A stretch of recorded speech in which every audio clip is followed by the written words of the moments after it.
Chose promise, chose due. Un jour avant le Nouvel An, le ministère russe de la Défense a officiellement annoncé que le missile balistique russe à portée intermédiaire Oreshnik avait pris ses fonctions de combat sur les territoires biélorusses. Une cérémonie solennelle a eu lieu dans le pays pour mettre le complexe en état d'alerte.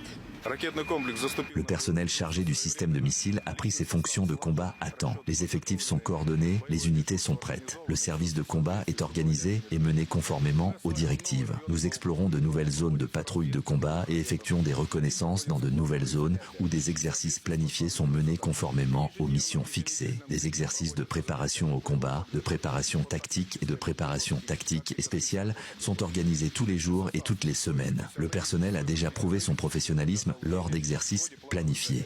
L'Oreshnik est le fruit de l'opération militaire spéciale.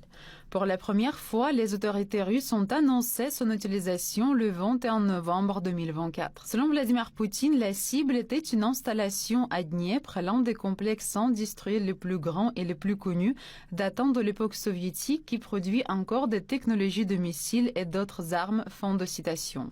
La frappe était une riposte aux attaques menées par l'Ukraine contre des cibles dans les régions russes de Kursk et de Bryansk avec des missiles ATACMS américains et des missiles Storm Shadow britanniques, a souligné Poutine. Le Kremlin a affirmé qu'en lançant le missile Oreshnik, la Russie avait démontré sa capacité à répondre aux actions irresponsables de l'Occident.